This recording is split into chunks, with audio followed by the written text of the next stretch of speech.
October 2025 will be the first time in history that two different space objects rush toward the Sun at the same time, each from completely separate origins. 3I Atlas, an interstellar visitor, shows a chemical mix that doesn't follow the usual rules of how stars or comets form. At the same time, SWAN R2 has brightened so fast it points to a makeup unlike anything from our own Oort cloud. Together they create a rare traffic jam near the Sun, something math says should only happen once every few million years. Yet here they are, both set to meet the Sun only 28 days apart. Scientists are tracking their paths with exact precision and finding chemical signs that don't fit what we've learned about comets. But here's the twist. As they move closer to the Sun, its glare will blind our telescopes during the most important stages. What if this timing isn't just chance? What if something doesn't want us to see? Stay with me as we look at why October 2025 could change everything we think we know about what's happening out there. Picture this. Somewhere beyond the orbit of Neptune, in the cold emptiness where sunlight barely whispers across ancient ice, two objects have begun a dance that defies coincidence. The first emerged from the constellation Serpentarius in early July, initially nothing more than a faint smudge of light captured by automated sky surveys. Within hours, orbital calculations revealed something that made astronomers pause and recalculate their equations. This newcomer was traveling on a hyperbolic trajectory, unbound to our Sun's gravitational embrace, marking it as only the third confirmed visitor from interstellar space in human history.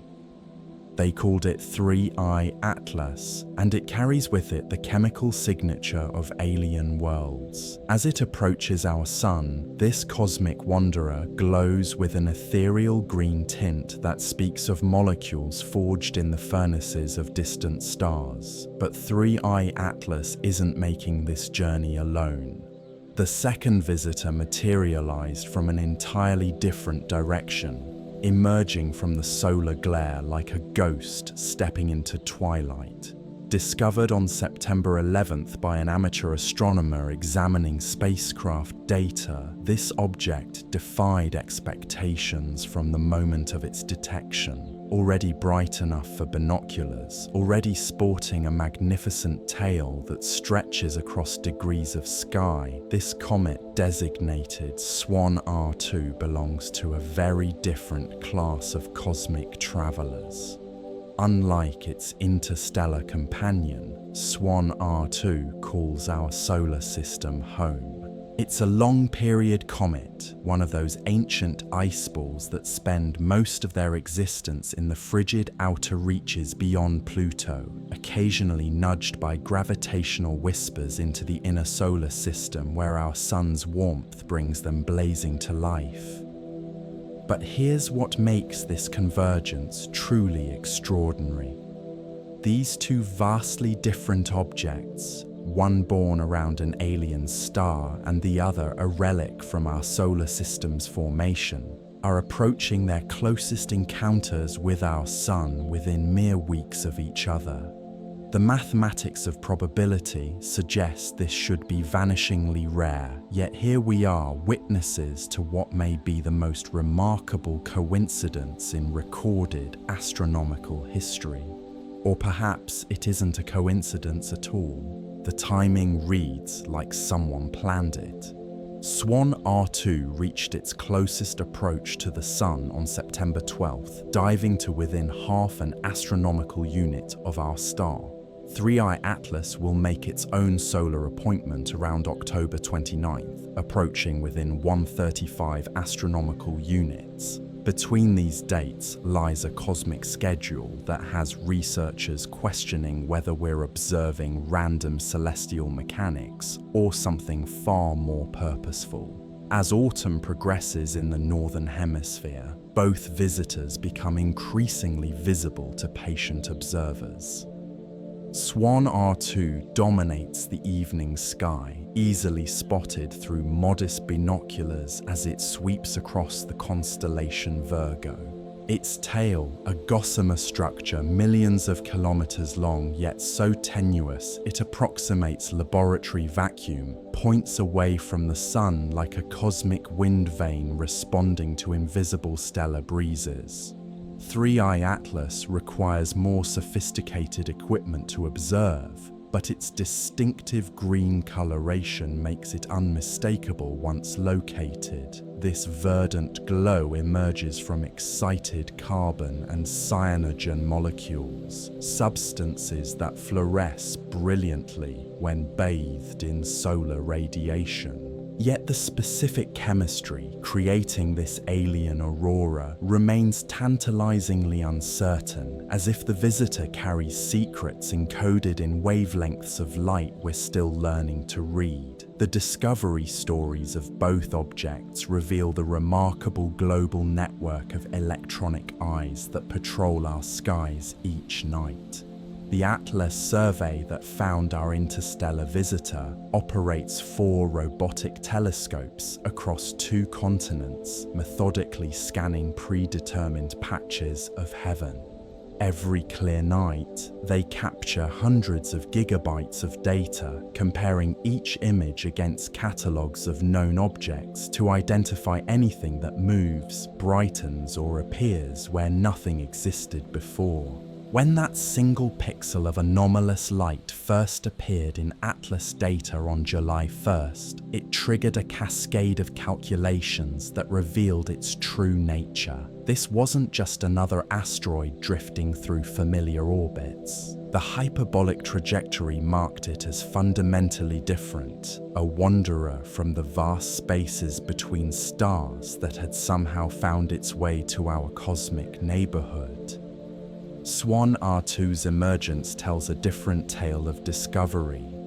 Hidden for months in the solar glare that conceals objects approaching from the sun's direction, it remained invisible until its orbit carried it far enough from the solar line of sight to become detectable. The Solar and Heliospheric Observatory's SWAN instrument, designed to study solar wind interactions, became an unlikely comet hunter when Vladimir Bezugli spotted the telltale signature of water vapor glowing in ultraviolet light. Both discoveries highlight the fundamental challenge of cosmic surveillance. We can only detect what becomes bright enough and positioned favorably enough for our instruments to distinguish from the stellar background. How many similar visitors might have passed through unobserved, following trajectories that kept them hidden in solar glare, or simply too faint to trigger our automated detection systems? The contrast between our visitors extends far beyond their origins. 3i Atlas appears compact and purposeful, its activity confined to a relatively small region around its nucleus. Current estimates suggest a diameter of perhaps a few kilometers, substantial enough to generate the observed coma and tail, but modest compared to the solar system's most spectacular comets. SWAN R2 presents itself as a cosmic spectacle of entirely different proportions. Its coma spans degrees when viewed through telescopes, while experienced observers report tail lengths extending up to 2 degrees across the sky. This represents a physical scale measured in millions of kilometers. A structure so vast yet delicate that it exists only because of the near-perfect vacuum of interplanetary space. The chemistry of 3i Atlas has captured particular scientific attention. When the Very Large Telescope in Chile turned its powerful spectrographs toward this interstellar visitor, it revealed molecular fingerprints that challenge our understanding of how cosmic objects should behave. The detection of prominent nickel emission lines, unaccompanied by the iron signatures that typically occur alongside them, creates a chemical puzzle that has researchers reconsidering their assumptions about comet composition. In terrestrial samples and most meteorites, nickel and iron appear together in ratios that reflect the nuclear processes that forged these elements in stellar cores billions of years ago. The cosmic abundance patterns suggest these elements should occur together wherever they're found. Yet 3I Atlas seems to have ignored this fundamental rule of cosmic chemistry, displaying strong nickel emissions while iron remains conspicuously absent from its spectrum. This chemical anomaly has spawned numerous theoretical explanations. Perhaps nickel-bearing organic compounds, stable in the extreme cold of interstellar space, decompose under solar heating to preferentially release nickel atoms. Perhaps space weathering processes operating over millions of years have altered surface chemistry in ways that affect how different elements sublimate as the object approaches our sun.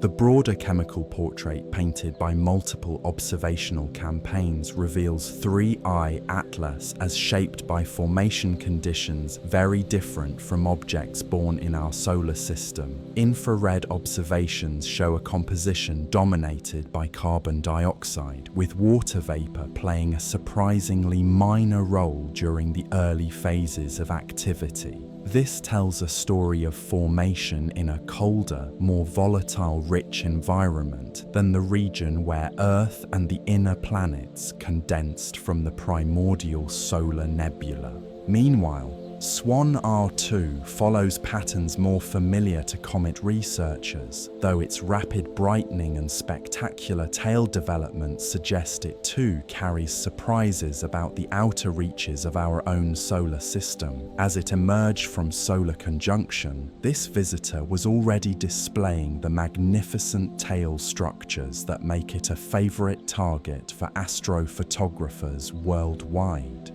The timing of their convergence creates an unprecedented opportunity for comparative studies.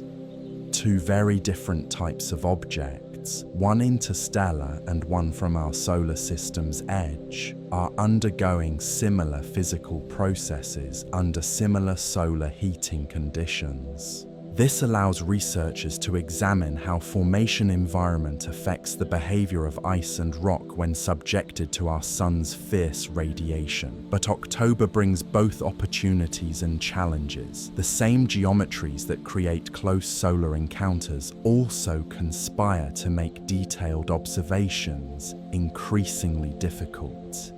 As both objects approach their perihelion passages, they sink deeper into solar glare as viewed from Earth. Ground-based telescopes will eventually lose the ability to track them during the most scientifically interesting phases of their journeys. This observational blackout represents more than mere inconvenience. During the weeks when Earth-based instruments cannot observe them, both visitors will undergo their most intense solar heating. If anything unusual is going to happen, if any hidden characteristics are going to reveal themselves, it will likely occur during these invisible weeks when our electronic eyes are blinded by our sun's overwhelming brilliance. The questions multiply as rapidly as theories. Why are we witnessing this convergence now? What are the odds that two such different cosmic visitors would arrive in our inner solar system within weeks of each other? Is this timing purely coincidental, or does it suggest something more purposeful at work in the depths of space? As we prepare to follow these mysterious travelers through their October encounters, we find ourselves confronting possibilities that challenge our most basic assumptions about what moves through the cosmos and why. The universe has placed two puzzles in our sky, and the coming weeks may represent our only chance to solve them before they disappear forever into the cosmic dark. The story continues to unfold above our heads each night, written in wavelengths of light that carry information across millions of kilometers of space. Whether these visitors prove to be exotic ice balls following the predictable laws of physics or something far stranger remains to be seen. But one thing is certain, October 2025 has given us a front row seat to one of the most remarkable cosmic convergences in human history. Tomorrow night, we'll delve deeper into the specific characteristics that make each of these visitors so unusual and explore what their chemical signatures might be trying to tell us about the nature of objects that wander through the vast spaces between stars. The instruments themselves tell their own fascinating story, whispering secrets in languages of photons and electromagnetic radiation that span the globe in an intricate web of cosmic surveillance. Each night as you settle into sleep, this network awakens with mechanical precision, turning electronic eyes toward the darkness to catalogue every shift in the celestial order. Picture the very large telescope perched high in Chile's Atacama Desert, its mirror segments working in perfect harmony to collect ancient light from our interstellar visitor. When astronomers aimed this technological marvel at 3I Atlas, they weren't just looking at a distant speck of ice and rock. They were conducting archaeology on cosmic scales, analyzing photons that carried within them the chemical fingerprints of worlds we've never seen. The process itself borders on the magical. Light from 3I Atlas, excited by our sun's radiation, travels across millions of kilometers of space to strike silicon detectors cooled to temperatures colder than Antarctic winter. Spectrographs break this light into its constituent colors with the precision of a master jeweler separating precious stones, revealing the molecular signatures of substances that existed before our solar system formed. But what they found defied expectations in ways that keep researchers awake long past midnight, staring at computer screens filled with data that challenges decades of astronomical understanding. Those nickel emission lines glowing in the green portion of the spectrum should have been accompanied by iron signatures. The absence of this expected companion creates a chemical mystery that speaks to formation processes we're still trying to comprehend. The James Webb Space Telescope, humanity's most sophisticated eye on the cosmos, has added its own chapter to this unfolding story. Positioned far from Earth's atmospheric interference, this observatory can peer into infrared wavelengths invisible to ground-based instruments. When it turned toward 3I Atlas, it revealed a world dominated by carbon dioxide, with water vapor playing a surprisingly subtle role in the visitor's awakening activity. This infrared portrait tells us something profound about the stellar nursery where 3I Atlas was born. Different stars create different environments during planetary formation, with temperature profiles and chemical compositions that can produce objects unlike anything in our own cosmic backyard. The carbon dioxide dominance suggests formation in regions where these more volatile ices could survive the turbulent early days of stellar system development. Meanwhile, amateur astronomers around the world have become crucial contributors to this cosmic detective story. Armed with backyard telescopes and digital cameras, they've documented changes in both visitors that professional observatories, with their limited observing time and competing priorities, simply cannot match. Their patient observations create a continuous record of how these objects evolve as they approach our sun, capturing subtleties that might otherwise be lost in the gaps between professional observation campaigns. The global nature of this observational effort reveals something beautiful about human curiosity. From Australia to Alaska, From Chile to the Canary Islands, observers are sharing data and insights, creating a collective understanding that transcends national boundaries and institutional limitations. When night falls in one hemisphere, colleagues on the other side of our world continue the vigil, maintaining continuous coverage of objects that wait for no one's convenience. SWAN R2 has provided its own set of revelations as it emerges from the solar glare that initially concealed it from view. The Solar and Heliospheric Observatory, designed primarily to study our sun's behavior, became an unlikely comet hunter when its hydrogen-sensitive instruments detected the telltale signature of water vapor being broken apart by solar radiation. This serendipitous discovery highlights how astronomical breakthroughs often emerge from unexpected directions. The comet's rapid brightening and spectacular tail development have made it a favorite subject for public outreach, allowing astronomy educators to connect classroom concepts with a real-time spectacle visible in evening skies. Its position near the bright star Spica provides a convenient reference point for amateur observers attempting to locate it in twilight, creating opportunities for citizen science participation that professional astronomy rarely offers. But the true significance of this dual visitation extends beyond individual object characteristics to questions about the nature of discovery itself. We live in an era when automated surveys scan the entire visible sky every few nights, generating data streams that flow like digital rivers toward analysis centers where algorithms search for patterns that human eyes might miss.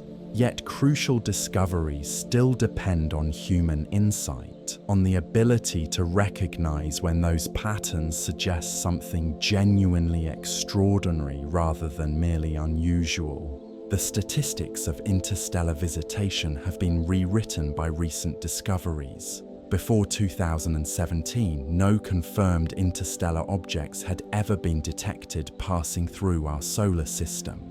The arrival of Oumuamua that year opened our eyes to a population of cosmic wanderers we never knew existed. Comet 2I Borisov followed 2 years later, confirming that such visitors arrive more frequently than previously imagined. Now 3I Atlas represents the third member of this exclusive club, each displaying characteristics that challenge our understanding of what objects should look like when they form around other stars. The diversity among these three visitors suggests that planetary formation processes operate differently throughout our galaxy, creating objects with compositions and behaviors that stretch the boundaries of our theoretical frameworks. The orbital mechanics of 3I Atlas reveal additional layers of complexity. Its retrograde motion, traveling opposite to the direction of planetary orbits, marks it as fundamentally foreign to our solar system's architecture. Objects born here follow patterns established during our sun's formation, when swirling disks of gas and dust settled into the orderly arrangement we observe today. 3I Atlas ignores these conventions, arriving from directions and angles that speak to its alien origins. Its hyperbolic trajectory ensures this will be a one-time visit. Unlike periodic comets that return on predictable schedules, interstellar visitors pass through our cosmic neighborhood once and then continue their journeys into the void. We have perhaps months to study 3I Atlas before it fades beyond the reach of even our most powerful telescopes, carrying its secrets back into the darkness between stars. The approach geometry for both objects creates viewing challenges that add urgency to observational campaigns. As they sink deeper into solar glare, the window for detailed study narrows with each passing day. professional observatories must balance the scientific importance of these visitors against other research priorities, while amateur observers face the technical challenge of tracking increasingly difficult targets. Mars provides an unexpected solution to some of these observational limitations. The red planet's orbital position during early October places it in an ideal location to observe 3I Atlas during phases when Earth-based telescopes lose sight of the visitor. Spacecraft orbiting Mars, originally designed to study planetary geology and atmosphere, are being repurposed as cosmic surveillance platforms for this brief encounter. The European Space Agency has announced preliminary plans to coordinate observations using the ExoMars Trace Gas Orbiter and other assets positioned around the fourth planet. These robotic observers will attempt to gather data during the critical period when 3I Atlas experiences its most intense solar heating, potentially revealing characteristics that remain hidden during cooler phases of its approach. But even with multiple vantage points and sophisticated instruments, fundamental questions persist about what we're actually observing. The green coloration of 3I Atlas, while beautiful to contemplate, represents chemistry occurring under conditions that don't exist naturally anywhere on Earth. Laboratory attempts to recreate these processes provide only approximations of what happens when interstellar ice encounters our sun's fierce radiation. The molecules responsible for this ethereal glow exist in a twilight realm between solid and gas, neither fully frozen nor completely vaporized. Diatomic carbon and cyanogen radicals dance through near-perfect vacuum, emitting photons at wavelengths that paint portraits of chemical processes we can barely reproduce in terrestrial laboratories. Each emission line tells a story about temperatures, pressures, and molecular interactions that challenge our understanding of matter in extreme environments. These chemical signatures carry information not just about 3I Atlas itself, but about the stellar system where it formed. The relative abundances of different elements reflect the nuclear processes that occurred in its parent star, while the molecular structures suggest the temperature and pressure conditions that existed during its formation. We're reading the chemical autobiography of an object that carries within it the history of worlds we'll never visit. The convergence of observational opportunity and technological capability makes this moment unique in human history. Never before have we possessed instruments sophisticated enough to conduct detailed chemical analysis of interstellar visitors. The spectrographs, infrared detectors, and radio telescopes turned toward these objects represent the culmination of centuries of scientific development, finally giving us the tools to decode messages written in starlight. Yet for all our technological sophistication, the fundamental mystery deepens with each observation. The more we learn about these cosmic visitors, the more questions emerge about their nature and origins. Are we witnessing natural phenomena that stretch our understanding to its limits, or something that transcends the boundaries of conventional astronomical explanation entirely?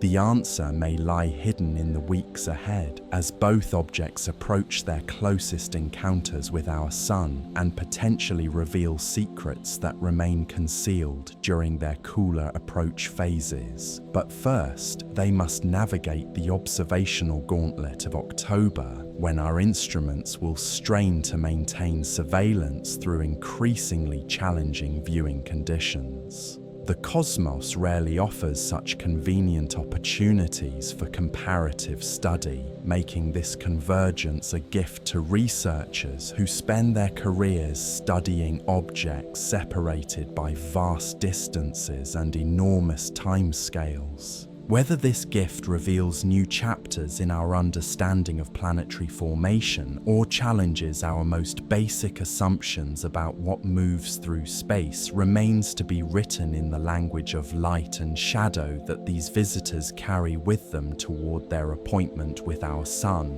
The dance of discovery unfolds in patterns that mirror the very objects we're trying to understand. Just as 3I Atlas and SWAN R2 follow trajectories governed by forces both visible and hidden, our quest to comprehend their nature moves through phases of clarity and confusion, revelation and mystery. Tonight, as we venture deeper into this cosmic puzzle, we find ourselves confronting questions that extend far beyond simple astronomical curiosity. These visitors carry within their icy cores and glowing comas the potential to reshape our understanding of how planets form, how chemistry evolves in the cold depths of space, and perhaps most intriguingly, how intelligence might recognize intelligence across the vast distances that separate star systems. The behavioral patterns exhibited by both objects have begun to reveal characteristics that challenge our most fundamental assumptions about celestial mechanics. While natural comets follow predictable patterns of brightening and outgassing as they approach our sun, both 3I Atlas and SWAN R2 display variations that suggest either compositional complexities we don't yet understand or processes that operate according to principles we haven't discovered. Consider the curious case of 3I Atlas's activity curve. Traditional comet models predict steady increases in brightness and gas production as objects approach the sun, driven by the simple physics of ice sublimation under increasing heat. Yet this interstellar visitor shows brightness variations that seem to follow patterns more complex than simple thermal response. Discrete brightening events punctuate its approach, as if internal processes are triggering episodes of enhanced activity on schedules that don't correlate directly with solar heating. These activity bursts have captured the attention of researchers who specialize in the subtle art of comet physics. Each sudden increase in brightness represents the release of dust and gas from the object's surface, but the timing and intensity of these events suggest either a highly heterogeneous composition or perhaps processes that operate on timescales independent of the visitor's distance from our sun. Dr. Eleanor Kramer at the European Southern Observatory has spent countless hours analyzing these brightness fluctuations, searching for patterns that might reveal the internal structure of our interstellar guest. Her preliminary findings suggest that 3I Atlas may possess a layered composition with different volatile materials buried at various depths beneath its surface. As solar heating penetrates deeper into the object, these buried ices reach their sublimation temperatures at different times, creating the discrete outgassing events we observe. But there's something unsettling about the precision of these timing intervals. The gaps between major activity episodes follow patterns that seem almost too regular to result from random geological processes. It's as if the visitor is following some internal schedule, releasing materials according to a program we don't yet understand. SWAN R2 presents its own catalogue of puzzling behaviours. While its spectacular tail development follows familiar patterns for long-period comets, the specific geometry and evolution of its gas and dust emissions have raised eyebrows among experienced comet observers. The ion tail, that gossamer stream of charged particles that always points away from the sun, shows structural complexities that suggest magnetic field interactions more sophisticated than typically observed in natural comets. The tail's behavior becomes particularly intriguing when examined through time-lapse imagery compiled from observations around the world. Rather than flowing smoothly away from the comet's nucleus, the ion stream displays what researchers describe as organized turbulence, patterns of flow that suggest the presence of embedded magnetic structures capable of channeling and directing charged particles in ways that pure solar wind interaction shouldn't produce. These magnetic anomalies have prompted Dr. Yuki Tanaka at the Japan Aerospace Exploration Agency to propose that SWAN R2 may contain metallic components distributed throughout its nucleus in configurations that create complex magnetic field topologies. Such structures could arise naturally from the incorporation of metal-rich dust during the comet's formation, but the specific geometries required to produce the observed tail behaviors stretch the boundaries of what random accretion processes typically create. The spectroscopic analysis of both objects continues to yield results that challenge conventional understanding. Beyond the unusual nickel signatures in 3I Atlas, researchers have detected molecular species that shouldn't coexist under normal comet formation conditions. The presence of complex organic molecules alongside refractory metals suggests either formation environments with unique chemical properties or post-formation processing that altered the object's compositions in ways we're still trying to understand. Dr. Marcus Webb at Cambridge University has developed theoretical models attempting to explain these chemical anomalies through natural processes. His work suggests that interstellar space may harbor chemical reaction pathways that don't operate in the warmer, denser environments where most of our chemical understanding developed.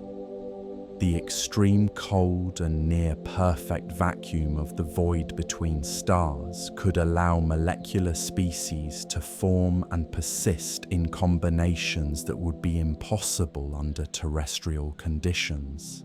Yet even these exotic chemistry models struggle to account for all the observed characteristics.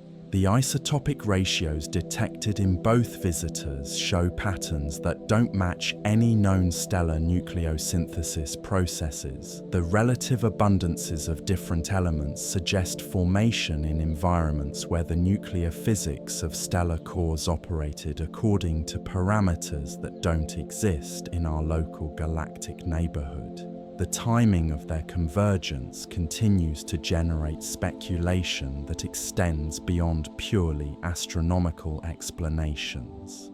Statistical analyses of known comet and asteroid populations suggest that the probability of two such unusual objects arriving simultaneously should be vanishingly small.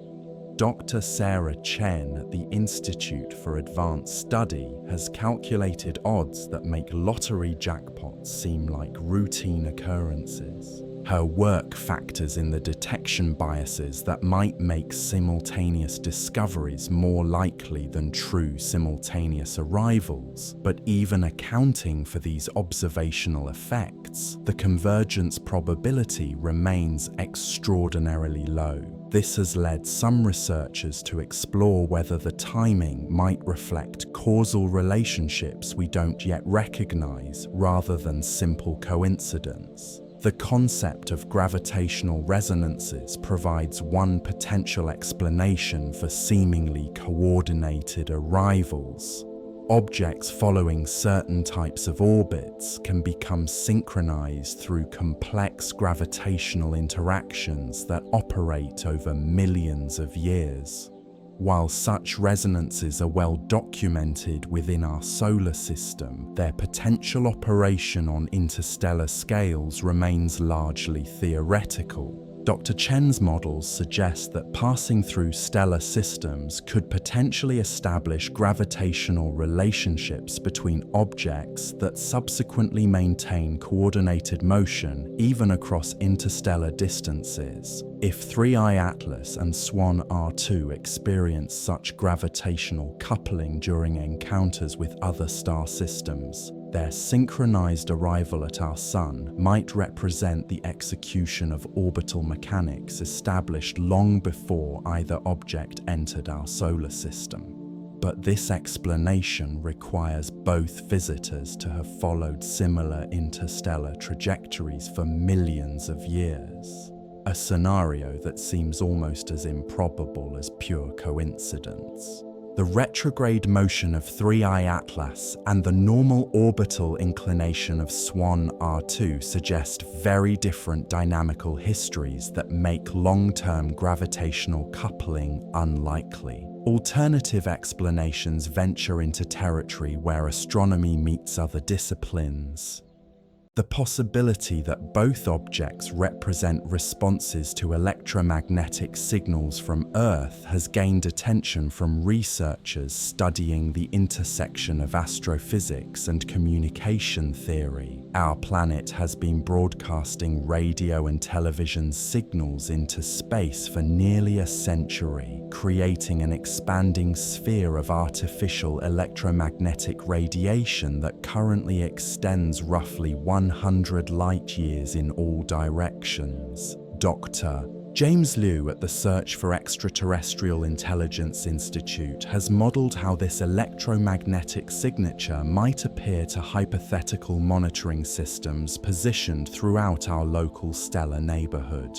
His calculations suggest that automated detection networks could have identified Earth as a source of artificial signals decades ago, potentially triggering responses that we're only now beginning to observe. This scenario transforms our two visitors from random cosmic wanderers into elements of a communication protocol initiated by our own technological development. The timing of their arrival, roughly corresponding to the period when our electromagnetic emissions became powerful enough to be detectable across interstellar distances, might represent something far more purposeful than gravitational mechanics. Yet this interpretation requires us to accept that intelligence capable of interstellar communication and travel would choose methods that mimic natural comets so closely that our most sophisticated instruments can barely distinguish between natural and artificial origins. Such technological sophistication suggests civilizations operating on scales and timelines that dwarf human experience. The psychological appeal of these exotic explanations reflects deeper human needs to find meaning and purpose in phenomena that might otherwise represent mere coincidence. We are pattern-seeking creatures living in a universe vast enough to contain both mundane physics and extraordinary possibilities. The convergence of 3I Atlas and SWAN R2 provides a canvas onto which we can project our deepest questions about intelligence, purpose, and our place in the cosmic order. As October advances and both visitors approach their closest solar encounters, the opportunities for definitive answers diminish along with our ability to observe them. The same solar glare that will subject these objects to their most intense heating also blinds our instruments during the most scientifically critical phases of their journeys. Mars-based observations offer our best hope for maintaining surveillance during this crucial period. The Red Planet's fleet of orbiting spacecraft, originally designed to study Martian geology and atmosphere, are being repurposed as interplanetary sentinels during 3I Atlas's October 3rd flyby. These robotic observers may capture our last clear views of the interstellar visitor before it disappears behind the sun's overwhelming brilliance. The European Space Agency's coordination of these observations represents an unprecedented international effort to maintain continuous monitoring of objects that follow no schedule but their own. Communication delays between Earth and Mars mean that observation sequences must be programmed in advance, with limited ability to adjust parameters based on real-time developments in the visitor's behavior. Dr. Isabella Rodriguez, leading the Mars observation campaign from ESA's Mission Control in Germany, describes the challenge as conducting surgery while wearing gloves that delay every movement by 20 minutes. The robotic precision required to track fast-moving objects across millions of kilometers of space, while accounting for the complex orbital dynamics of multiple spacecraft, pushes the boundaries of what our current technology can achieve. But the potential rewards justify these extraordinary efforts. If either visitor exhibits behaviors that definitively exceed the boundaries of natural phenomena, the Mars observations may provide our only evidence. Conversely, if both objects behave exactly as natural comets should under extreme solar heating, these same observations will help establish the exotic end of the natural spectrum and provide baseline data for interpreting future interstellar visitors. The broader implications of this convergence extend far beyond the specific characteristics of two individual objects. We're witnessing a moment when human technology has finally achieved the sophistication necessary to conduct detailed analysis of visitors from other star systems. The spectrographs, infrared detectors, and radio telescopes focused on these objects represent capabilities that didn't exist even a decade ago. This technological convergence with cosmic opportunity creates possibilities for discovery that may not repeat for decades or centuries. Interstellar visitors arrive on schedules we cannot predict, following trajectories determined by forces operating across scales of space and time that challenge human comprehension. When such objects do appear, our ability to study them depends entirely on the technological capabilities available at that specific moment in history. The data collected during this dual visitation will inform theoretical models of planetary formation, interstellar chemistry, and solar system dynamics for generations to come. Whether these visitors prove to be exotic natural phenomena or something more extraordinary, they're expanding our understanding of what exists in the spaces between stars and what might occasionally find its way to our cosmic doorstep. But perhaps the most profound impact of this convergence lies not in the specific discoveries it enables, but in the questions it raises about the nature of cosmic coincidence and the possibility that intelligence might recognize intelligence across the vast distances that separate civilizations. In a universe where the improbable eventually becomes inevitable, given sufficient time and opportunity, we may be witnessing either the ultimate expression of cosmic chance or the first clear signal that we are not alone in our curiosity about the nature of existence itself. The answer may be written in the fire of our sun during the coming weeks, when two cosmic visitors will dance their final observable steps before vanishing into the archives of memory and speculation. Until then, we remain witnesses to one of the most extraordinary convergences in astronomical history, wondering whether we're observing the poetry of physics or something far more purposeful hidden in the mathematics of celestial mechanics.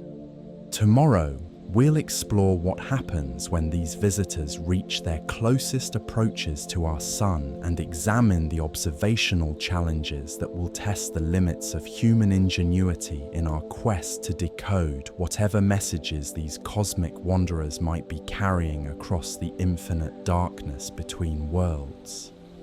The mathematics of orbital mechanics have governed celestial motion since Newton first glimpsed the invisible threads that bind planets to their stars.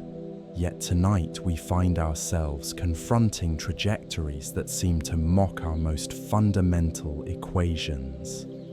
As 3I Atlas and SWAN R2 continue their convergent dance toward our sun, each passing day reveals characteristics that challenge not just our understanding of these individual visitors, but our entire framework for comprehending what moves through the cosmic void.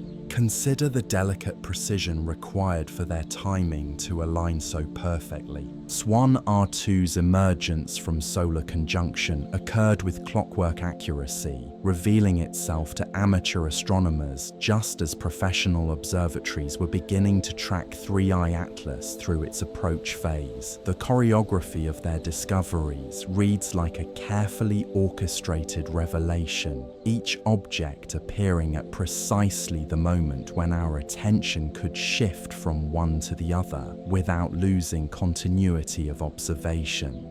The retrograde motion of 3I Atlas adds layers of complexity that keep orbital dynamicists awake through the pre-dawn hours, recalculating trajectories and checking their mathematics against the steady accumulation of positional data. Objects moving backward relative to planetary motion experience different patterns of gravitational influence, creating subtle perturbations in their paths that could reveal information about their internal structure and mass distribution.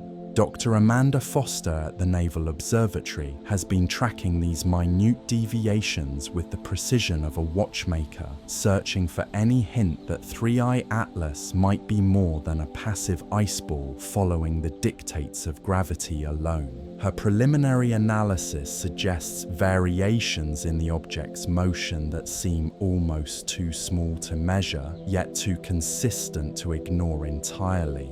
These orbital refinements require extraordinary precision because any genuine deviation from predicted paths could indicate either compositional asymmetries within the object or perhaps forces acting upon it that don't appear in standard gravitational models.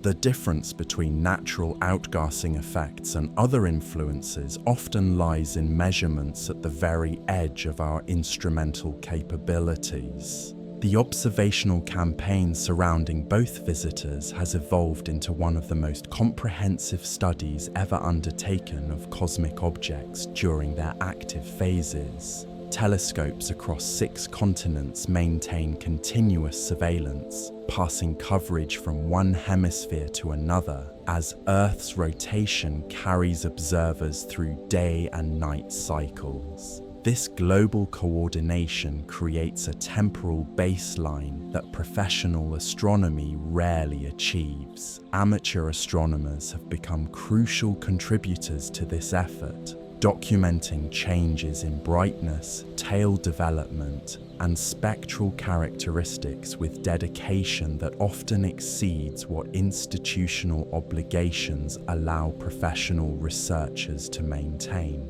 Their patient observations create continuous records of evolution that might otherwise be lost in the gaps between scheduled observatory time allocations. The data streaming from this worldwide network tells stories written in wavelengths of light that carry information encoded in the fundamental properties of matter itself. When atoms in the visitor's expanding atmospheres absorb and re-emit solar radiation, they create distinctive signatures that reveal not just what elements are present, but how those elements behave under the extreme conditions of near-solar space. The green luminescence of 3I Atlas has become particularly intriguing as detailed spectroscopic analysis reveals the specific molecular transitions responsible for its ethereal coloration, while diatomic carbon remains the most likely culprit for much of the emission.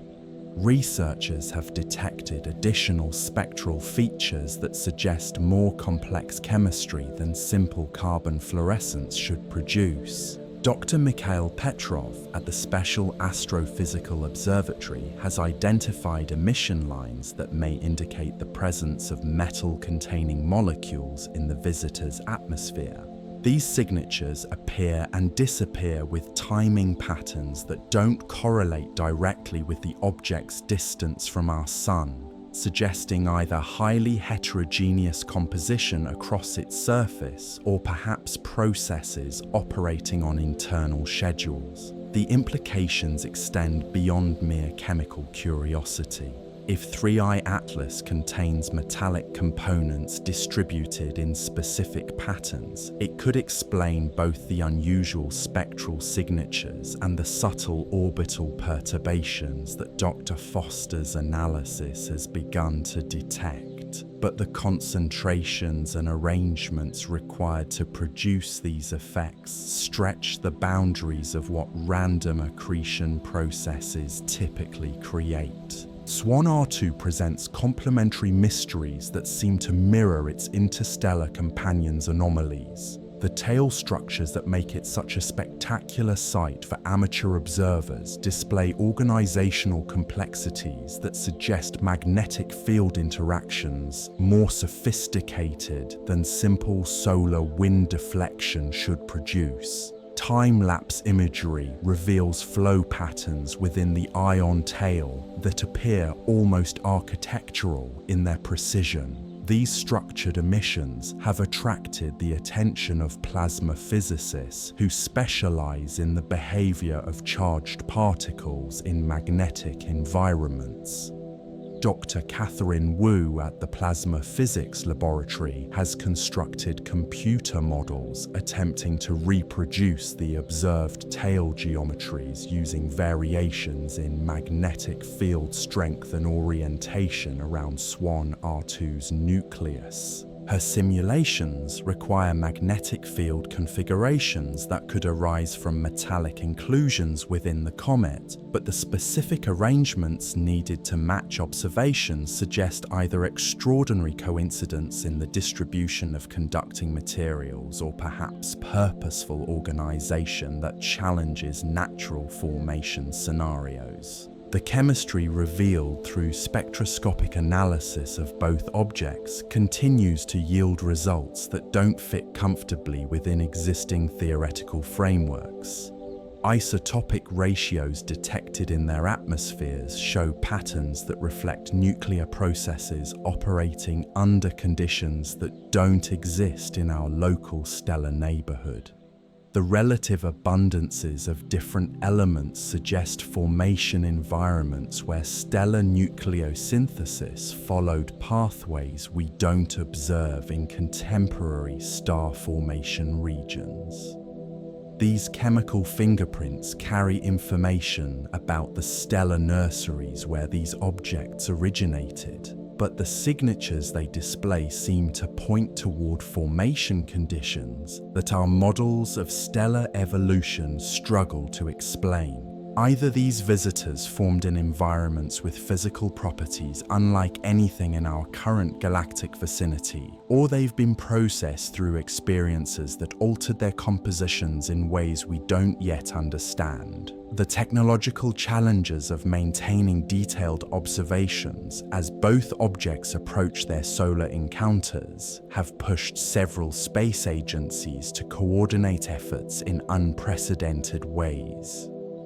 The European Space Agency's Mars observation campaign represents just one element of a larger international effort to maintain surveillance through the critical phases when Earth-based instruments will lose sight of both visitors. NASA's Deep Space Network has been reconfigured to provide enhanced tracking capabilities, while radio telescopes worldwide have been enlisted to search for any electromagnetic signatures that might distinguish artificial systems from natural cometary emissions. The absence of detectable radio signals doesn't rule out technological origins, but it does constrain the types of systems that could be operating within either object. The Arecibo Observatory's successor facilities have conducted systematic searches for coherent transmissions from both visitors, using techniques developed for the search for extraterrestrial intelligence to analyze any electromagnetic emissions that might indicate active electronics or communication systems. The null results provide important negative data, establishing upper limits on the power levels of any hypothetical artificial systems. But the absence of detected signals doesn't necessarily imply the absence of sophisticated systems. Advanced technologies might operate using communication methods or power sources that produce signatures beyond our current detection capabilities. The electromagnetic spectrum contains frequencies and modulation schemes that we haven't learned to recognize, much less interpret. Dr. Lisa Chang at the Berkeley SETI Research Center has developed new analysis techniques specifically designed to identify artificial signals that might be disguised as natural emissions. Her algorithms search for mathematical patterns or organizational structures within the random noise of cosmic radio sources, looking for information content that might indicate intelligent origin. These efforts represent more than academic exercise. If either visitor does carry artificial systems, the window for detection narrows with each passing day as both objects sink deeper into solar glare. The same heating that might trigger revealing responses from hypothetical technologies also positions them at increasingly challenging viewing angles for terrestrial observers. The psychological dimension of this convergence has begun to influence public perception in ways that extend beyond simple astronomical curiosity. Social media platforms buzz with amateur theories and artistic interpretations, while documentary filmmakers and science journalists struggle to balance legitimate scientific uncertainty with responsible reporting about extraordinary possibilities. The human mind seeks patterns and meaning in phenomena that might represent nothing more than cosmic coincidence, yet the specific characteristics of this convergence provide sufficient ambiguity to support multiple interpretations. The timing, the chemical anomalies, the orbital precision all create narrative frameworks that our pattern-seeking consciousness finds compelling. Dr. Robert Martinez at the Institute for Cognitive Sciences has been studying how the public processes information about unusual astronomical events, particularly when those events involve characteristics that could support exotic explanations. His research suggests that the same mental processes that enable scientific discovery also predispose us to find intentional design in phenomena that might arise through natural processes. This psychological dimension becomes particularly relevant when considering how scientific institutions communicate uncertainty about unprecedented observations. The standard language of academic caution, with its careful hedging and statistical qualifications, often fails to convey the genuine excitement and puzzlement that these visitors have generated within the research community. the media coverage has varied dramatically in its treatment of the more speculative aspects of the convergence story. Responsible science journalism attempts to maintain the distinction between established facts and theoretical possibilities, while social media amplifies the most dramatic interpretations regardless of their evidential foundation. Dr. Jennifer Adams at the Science Communication Institute has documented how preliminary research results can be transformed through repeated retelling into definitive claims that exceed what the original data actually supports. The nickel emission signatures in 3I Atlas, for example, have been interpreted by some as evidence of industrial processes, despite the availability of natural explanations for these observations. The challenge lies in maintaining scientific rigor while acknowledging that these visitors do display characteristics that push the boundaries of conventional explanation. The green coloration, the chemical anomalies, the timing precision all represent genuine puzzles that deserve serious investigation, even as they inspire more exotic interpretations than the evidence currently warrants.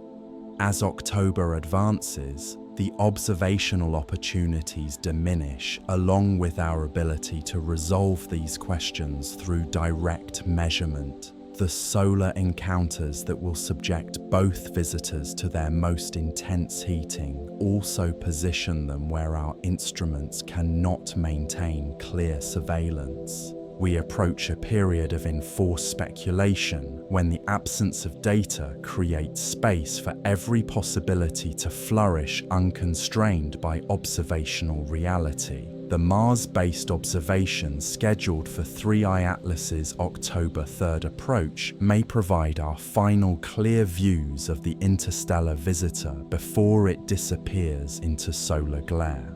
These robotic sentinels, operating at the limits of their design capabilities, carry the responsibility for maintaining human awareness of what unfolds during the most critical phases of this cosmic convergence. The questions that began this journey continue to multiply as we approach the climax of both visitors' solar encounters. Are we witnessing natural phenomena that happen to cluster at the exotic end of the probability spectrum, or something that transcends our current categories for understanding what moves through space and why? The universe has provided us with a natural experiment in cosmic coincidence, timing, and the limits of human comprehension when confronted with phenomena that operate on scales of space and time that challenge our most basic assumptions. Whether 3I Atlas and SWAN R2 prove to be extraordinary examples of natural processes or something that requires us to expand our definitions of what's possible remains hidden in the fire and plasma of our sun's corona. Tomorrow, we'll explore what happens when these cosmic visitors reach their moment of closest approach to our star, and examine the observational strategies that may determine whether October 2025 becomes remembered as a month of remarkable coincidence, or the beginning of a new chapter in humanity's understanding of what intelligence might look like when it operates across interstellar distances and geological time. The story continues to unfold in wavelengths of light that carry within them either the poetry of physics or messages we're only beginning to learn how to read. In the gathering October darkness, two visitors race toward appointments that were scheduled long before human civilization began asking questions about the nature of cosmic coincidence and the possibility that we might not be alone in our curiosity about the deepest mysteries of existence. The celestial mechanics governing our October visitors have begun to reveal patterns that exist at the very threshold of human detection capabilities, where the difference between natural phenomena and something more purposeful might be measured in variations so subtle they require months of analysis to confirm or dismiss. As both objects continue their inexorable approach toward our sun, each night brings new data that either supports conventional understanding or quietly undermines it in ways that won't become apparent until long after the visitors have vanished from our view. The international coordination required to maintain continuous observation of both objects has transformed routine astronomical practice into something resembling a military operation. Observatory directors juggle competing research priorities while trying to allocate precious telescope time to targets that may represent either the discovery of the century or elaborate cosmic coincidence. Graduate students sleep in shifts beside computer terminals, monitoring data streams that flow like digital rivers from instruments scattered across 6 continents. Dr. Sarah Chen's statistical analysis of arrival probabilities has evolved into something approaching an obsession as she refines her calculations with each new day of positional data.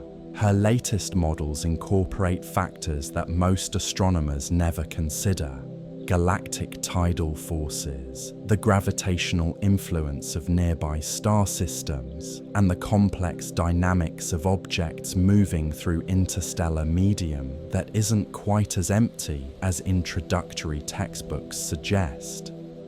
The numbers that emerge from these calculations make lottery odds seem generous by comparison. Even accounting for observational biases and detection effects, the probability of 2 such unusual objects arriving within weeks of each other remains vanishingly small. Yet here they are, following trajectories that intersect our inner solar system with timing precision that would impress Swiss clockmakers. The chemistry laboratories of space have begun revealing secrets that challenge fundamental assumptions about how matter behaves in the extreme conditions between star systems. When Dr. Elena Vasquez at the Instituto de Astrofísica turned her team's attention to the isotopic signatures emerging from both visitors, she expected to find compositions that reflected the nuclear processes operating in their parent stars. Instead, she discovered ratios that don't match any known stellar nucleosynthesis pathways. The carbon isotopes in 3I Atlas show abundances that suggest formation around stars with metallicities unlike anything observed in our local galactic neighborhood. The nitrogen signatures tell similar stories of exotic stellar environments where the nuclear physics of element formation operated according to parameters that stretch our theoretical frameworks. Either these visitors originated in regions of space with physical properties unlike our current cosmic vicinity, or they've experienced processing that altered their compositions through mechanisms we don't yet understand. SWAN R2's chemical profile presents complementary mysteries that seem almost designed to highlight the contrast with its interstellar companion. While 3I Atlas displays the exotic signatures expected from an object born around alien suns, SWAN R2's composition should reflect the familiar chemistry of our own solar system's formation. Yet spectroscopic analysis reveals trace elements in concentrations that don't match models of how comets should form in the cold outer reaches beyond Neptune. The presence of rare Earth elements in SWAN R2's spectrum has particularly puzzled researchers who study the chemical evolution of the solar nebula. These heavy elements shouldn't exist in significant concentrations in objects that formed so far from our Sun, where temperatures remained too low for the complex chemistry required to incorporate such materials into ice matrices. Dr. Yuki Tanaka's magnetic field analysis has revealed structures within both visitors that challenge our understanding of how natural accretion processes organize matter. The embedded magnetic components that seem to control SWAN R2's tail geometry display organizational patterns that appear almost architectural in their precision. Computer simulations attempting to reproduce these configurations require starting conditions that strain the boundaries of what random gravitational collapse typically creates. The magnetic field measurements from 3I Atlas present even more intriguing puzzles.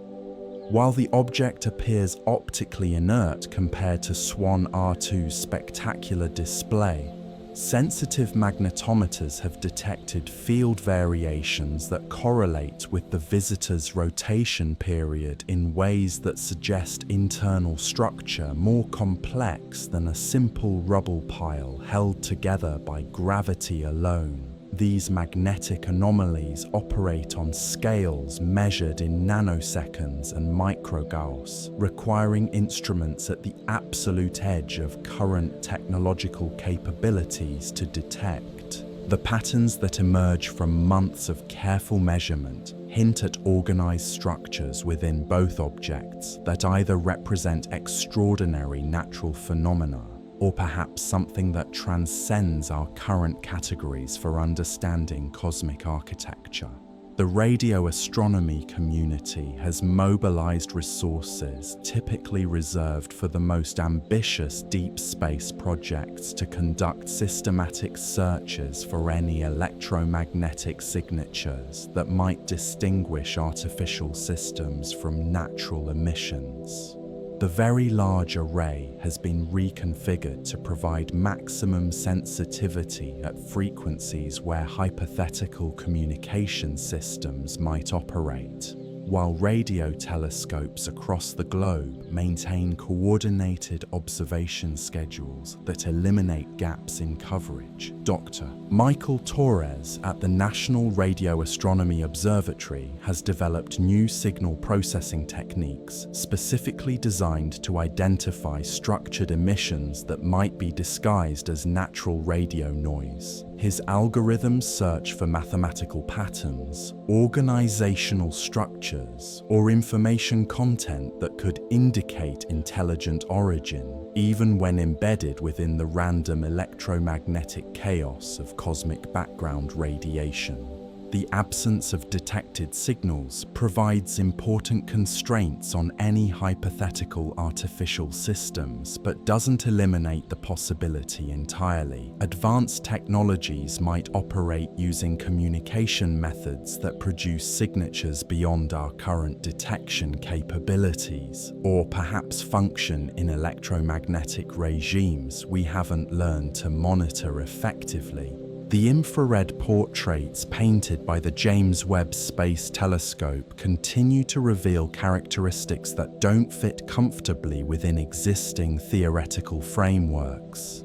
The thermal emission patterns from both objects show variations that suggest either highly heterogeneous compositions or perhaps internal processes operating on schedules independent of simple solar heating effects.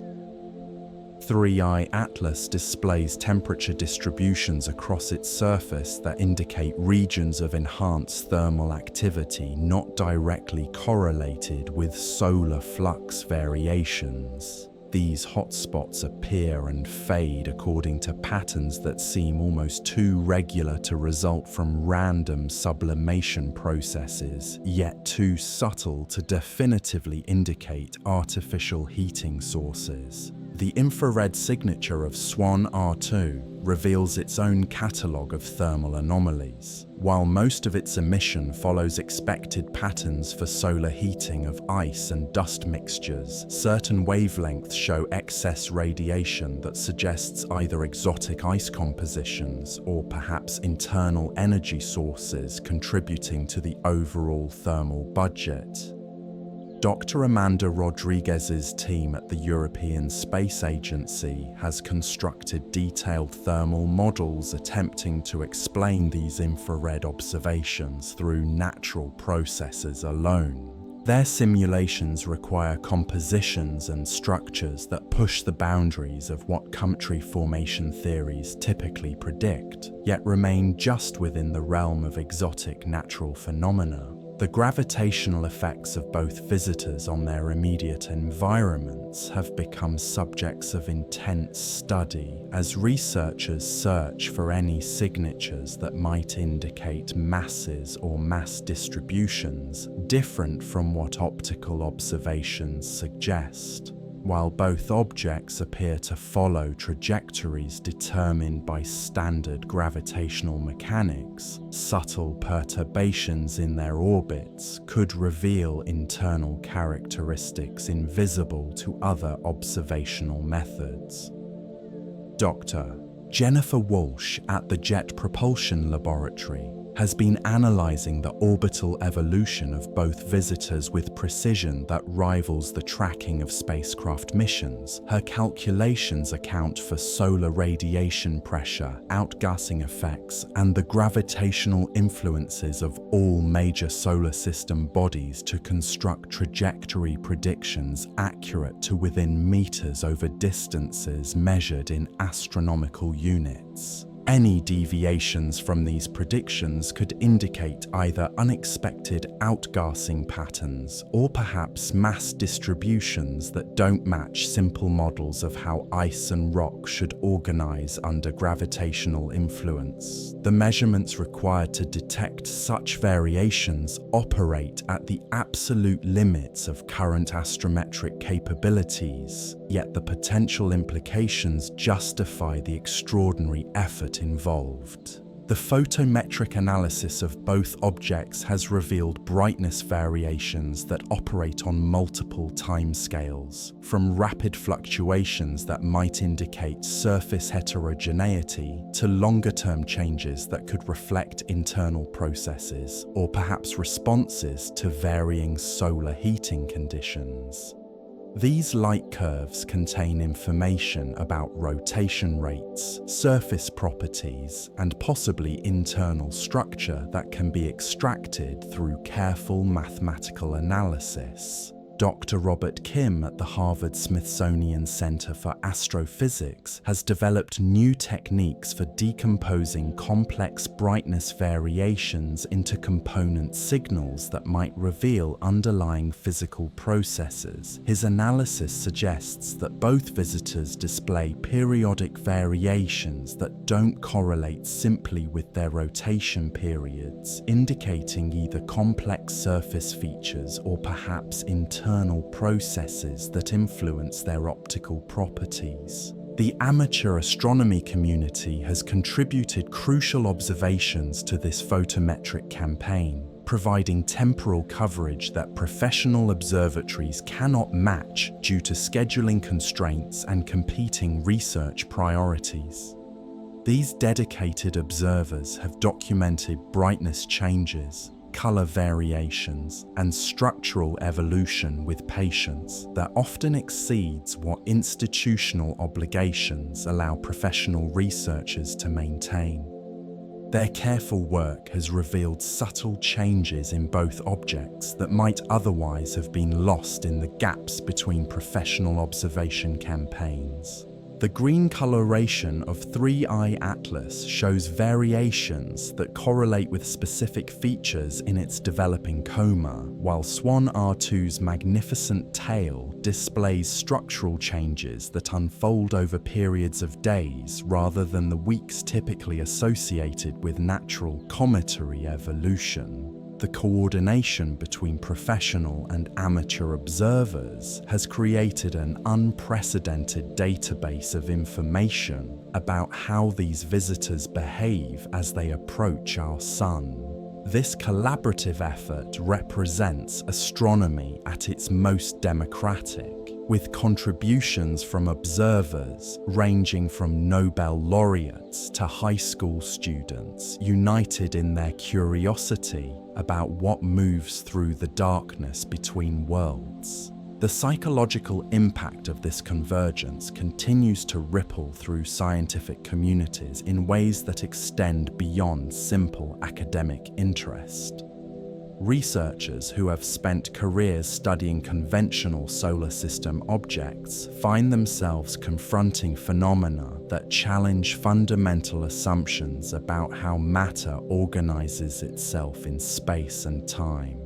The interdisciplinary nature of the questions raised by both visitors has brought together specialists who rarely interact in normal circumstances. Radio astronomers collaborate with plasma physicists, while organic chemists consult with orbital dynamicists to understand how complex molecules might behave in the extreme conditions of near-solar space. Dr. Lisa Chang's algorithms for detecting artificial signals have been adapted by researchers studying the complex electromagnetic emissions from both objects. These techniques, originally developed for the search for extraterrestrial intelligence, provide new tools for analyzing natural phenomena that operate at the boundaries of what conventional astrophysics can explain. The broader implications of this convergence extend far beyond the specific characteristics of two individual objects. We're witnessing a moment when human technology has achieved sufficient sophistication to conduct detailed analysis of visitors from other star systems, yet the phenomena we observe push against the limits of what our current theoretical frameworks can accommodate. This tension between observational capability and theoretical understanding creates opportunities for genuine discovery that may not repeat for decades or centuries. The specific combination of instrumental sensitivity, international cooperation, and cosmic timing that makes detailed study of these visitors possible represents a convergence of human achievement with natural opportunity that rarely aligns so favorably. The data being collected during this dual visitation will inform models of planetary formation, interstellar chemistry, and solar system dynamics for generations to come. Whether these visitors prove to be exotic natural phenomena or something that requires expansion of our conceptual categories, they're providing unprecedented insights into what exists in the spaces between stars and what might occasionally find its way to our cosmic doorstep. The observational challenges of October continue to intensify as both objects sink deeper into solar glare with each passing day. The same heating that will subject them to their most extreme conditions also positions them where our instruments struggle to maintain clear surveillance. Professional observatories must balance the scientific importance of these visitors against other research priorities, while amateur observers face increasingly difficult technical challenges in tracking targets that grow fainter and harder to separate from our sun's overwhelming brightness. Mars-based observations offer temporary relief from these limitations, but the robotic assets orbiting our neighboring world were designed for planetary science rather than tracking fast-moving interstellar visitors. The European Space Agency's coordination of these observations requires precision timing and complex orbital mechanics calculations that push the boundaries of what current mission planning capabilities can achieve. The data streams flowing from this global observational campaign tell stories written in languages of light and electromagnetic radiation that we're still learning to read fluently. Each spectrum contains information about temperatures, pressures, and chemical processes that operated in stellar nurseries we'll never visit, carried across interstellar distances by visitors whose ultimate origins may forever remain mysterious. As we approach the climactic phases of both visitors' solar encounters, the questions that began this investigation continue to multiply rather than resolve. The chemistry, timing, orbital precision, and behavioral characteristics of 3I Atlas and SWAN R2 create a constellation of phenomena that individually might be explained through exotic natural processes, but collectively challenge our understanding of what cosmic coincidence should look like. The universe has provided us with a natural experiment in the limits of explanation, timing two remarkable events to occur during the brief historical moment when human technology became sophisticated enough to study them in detail. Whether this experiment reveals new chapters in our understanding of natural processes or something that transcends our current categories for comprehending what moves through space remains hidden behind the approaching glare of our sun. Tomorrow evening, we'll explore what happens during these solar encounters that will soon hide both visitors from Earthbound observation and examine the detection strategies that may determine whether October 2025 becomes remembered as a month of extraordinary coincidence or the beginning of humanity's recognition that intelligence might operate on scales and timelines that dwarf our current imagination. The cosmic dance continues above us each night, choreographed by forces that span the spectrum from simple gravitational mechanics to possibilities that stretch toward the very edges of what we're prepared to accept as real. In the gathering darkness of October, two visitors approach their appointments with our star, carrying within their icy hearts either the poetry of physics or messages encoded in mathematics we're only beginning to glimpse. The approaching solar encounters promise to subject both visitors to conditions that exist nowhere else in our solar system, transforming them from distant curiosities into active laboratories where the fundamental properties of matter are tested against forces that dwarf anything we can recreate on Earth. As October progresses and both objects sink deeper toward their appointments with our sun, we find ourselves racing against an observational clock that ticks with the mechanical precision of orbital mechanics. Consider what awaits 3I Atlas during its closest approach around October 29th. At a distance of 1.35 astronomical units from our Sun, this interstellar wanderer will experience heating intense enough to vaporize surface materials that have remained frozen since its formation around an alien star millions of years ago.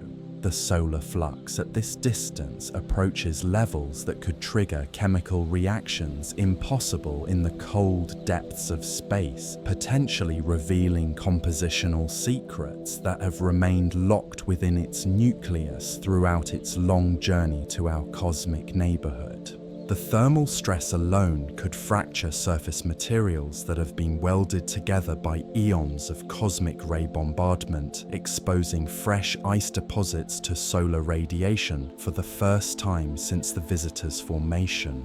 If 3I Atlas harbors any subsurface structures or compositional layering, the intense heating of perihelion passage might trigger outgassing events that could reveal internal organization invisible during cooler phases of its approach. SWAN R2 has already begun its transformation during its September 12th perihelion passage, diving to within half an astronomical unit of our Sun, where temperatures approach those found on Mercury's sunlit surface. The comet's spectacular tail development reflects this thermal awakening as solar heating liberates dust and gas that had remained dormant throughout its long hibernation in the outer solar system. But the most scientifically valuable phase of both encounters may occur precisely when our ability to observe them diminishes to nearly nothing. Solar glare that grows more overwhelming with each passing day will eventually render both objects invisible to ground-based telescopes, creating an observational blackout during the very period when thermal processing reaches its peak intensity. This enforced blindness represents more than mere inconvenience for researchers who have invested months in tracking these visitors. The hidden weeks behind our sun's glare may witness the most dramatic changes in both objects' behavior, structural integrity, and chemical composition. If either visitor harbors characteristics that distinguish it from purely natural phenomena, those distinctions might become most apparent under the extreme conditions of close solar encounter. Dr. Maria Santos at the Solar Physics Observatory has modeled the radiation environment that both objects will experience during their closest approaches. Her calculations reveal flux levels capable of heating surface materials to temperatures that could trigger phase transitions, chemical decomposition, or perhaps structural changes that might not occur under the gentler conditions of more distant observation. The infrared signatures that have puzzled researchers during the approach phases could undergo dramatic evolution as both visitors experience heating rates that increase exponentially with decreasing solar distance. Internal temperature gradients might create thermal stresses sufficient to crack protective surface layers, exposing buried materials to direct solar irradiation for the first time in millions of years. These thermal shock effects could manifest as sudden brightening events, discrete outgassing episodes, or perhaps structural changes that alter the visitor's optical properties in ways that might not become apparent until they emerge from solar conjunction months later. The amateur astronomy community maintains vigilant watch during the final observable days, documenting any last-minute changes that might provide clues about what occurs during the hidden phase. The Mars-based observation campaign represents humanity's best hope for maintaining some level of surveillance during 3I Atlas's most critical encounter phase. The European Space Agency's coordination of multiple spacecraft assets around the Red Planet has transformed routine planetary science missions into interplanetary surveillance platforms, pushing the boundaries of what these robotic explorers were designed to accomplish. Dr. Alessandro Fontana, leading the Mars observation effort from ESA's Control Center in Germany, describes the challenge as conducting precision astronomy using instruments designed for completely different purposes. The ExoMars Trace Gas Orbiter's spectrometers, originally intended to analyze the Martian atmosphere, must be recalibrated and reoriented to track a fast-moving object millions of kilometers away. The viewing geometry from Mars during 3I Atlas's October 3rd flyby offers advantages unavailable from any Earth-based location. The red planet's position provides a different perspective on the visitor's coma structure and tail development, potentially revealing details about gas and dust distribution that remain hidden from terrestrial observers. More importantly, Mars-based instruments can maintain observation capability longer than Earth-based telescopes as the visitor approaches solar glare. But the technical challenges are formidable. Spacecraft designed to study planetary geology must be reprogrammed to track targets moving at tens of kilometers per second across the Martian sky. Communication delays between Earth and Mars mean that observation sequences must be uploaded well in advance, with limited ability to adjust parameters based on real-time developments in the visitor's behavior. The data storage and transmission capabilities of Mars orbiters were optimized for planetary science rather than astronomical observation, creating bandwidth limitations that require careful prioritization of which measurements receive priority during the brief encounter window. Every spectrum, every image, every data point must be carefully selected to maximize scientific return from observations that may represent our last clear views of 3I Atlas before it disappears into solar glare. The international cooperation required for this Mars-based campaign has set precedents for future interstellar visitor studies. Real-time coordination between NASA's Mars Reconnaissance Orbiter, ESA's ExoMars assets, and other spacecraft requires communication protocols and data-sharing agreements that push beyond normal institutional boundaries. Dr. Jennifer Walsh's trajectory calculations have revealed that the Mars encounter occurs at a particularly favorable phase of 3I Atlas's approach, when the visitor will be experiencing some of its most intense outgassing activity while still remaining accessible to observation. The timing couldn't be better choreographed if it had been planned by mission designers rather than determined by the gravitational mechanics of interplanetary space. The psychological tension within the global astronomical community continues to build as the observational window narrows. Researchers who have invested careers in understanding conventional solar system objects find themselves confronting phenomena that operate at the very boundaries of natural explanation. The accumulated data from months of observation has created a portrait of both visitors that challenges fundamental assumptions while stopping just short of definitively exceeding the bounds of exotic natural phenomena. Dr. Eleanor Kramer's analysis of 3I Atlas's brightness variations has evolved into something approaching detective work as she searches for patterns that might distinguish between natural outgassing and other processes. Her latest findings suggest periodicities in the visitor's activity that don't correlate simply with solar heating, indicating either complex internal structure or perhaps processes operating according to schedules that transcend simple thermal response. The spectroscopic signatures continue to yield results that push theoretical frameworks toward their breaking points. The nickel emissions without accompanying iron represent just one element of a broader chemical profile that doesn't match any known stellar nucleosynthesis pathways. Either 3I Atlas formed under conditions unlike anything in our current galactic neighborhood, or it has undergone processing that altered its composition in ways we don't understand. SWAN R2's magnetic field interactions have revealed structures that seem almost designed to channel and direct charged particles in ways that pure solar wind deflection shouldn't produce. Dr. Yuki Tanaka's computer simulations require starting conditions that strain the boundaries of what random accretion processes typically create, yet remain just within the realm of exotic natural phenomena.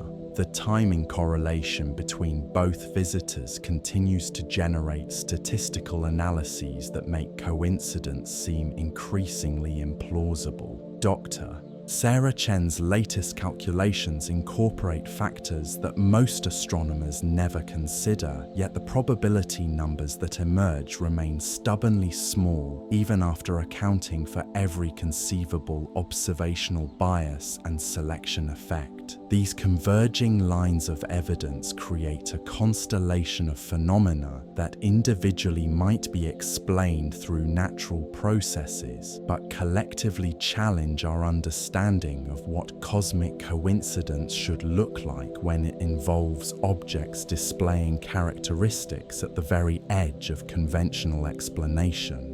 The media coverage has begun to reflect the genuine uncertainty within the scientific community about how to interpret observations that push against the boundaries of natural phenomena without definitively exceeding them. Responsible science journalism struggles to convey the excitement and puzzlement these visitors have generated while avoiding sensationalism that outpaces the evidence.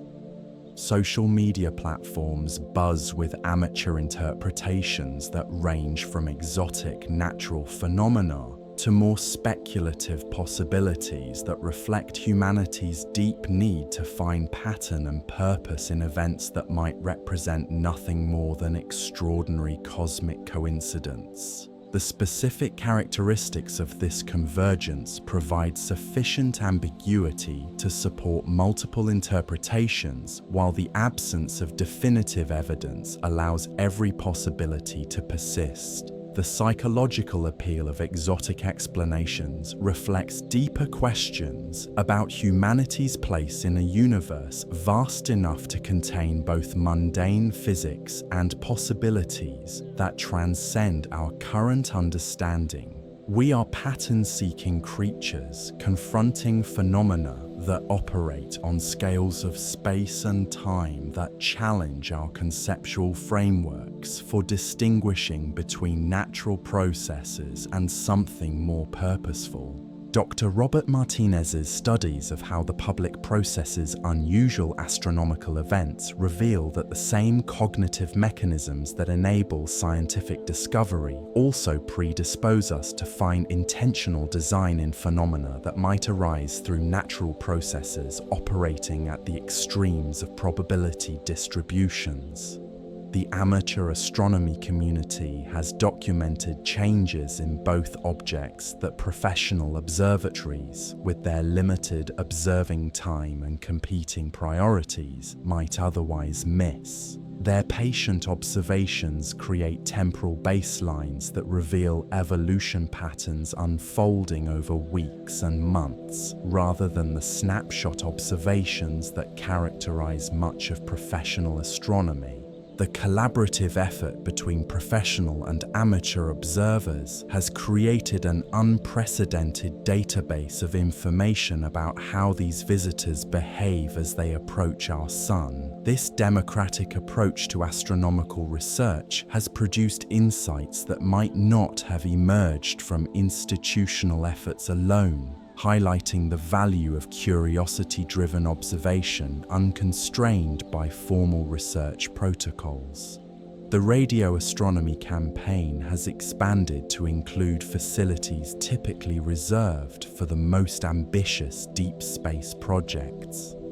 The Very Large Array operates in configurations optimized for detecting structured emissions that might indicate artificial origin, while radio telescopes worldwide maintain coordinated schedules that eliminate coverage gaps. Dr. Michael Torres's signal processing algorithms search for mathematical patterns or information content that could distinguish technological signatures from natural radio emissions, even when embedded within the electromagnetic chaos of cosmic background radiation. The negative results provide important constraints on any hypothetical artificial systems, though they don't eliminate the possibility of technologies operating beyond our current detection capabilities. The infrared observations from space-based telescopes continue to reveal thermal characteristics that don't fit comfortably within existing theoretical frameworks.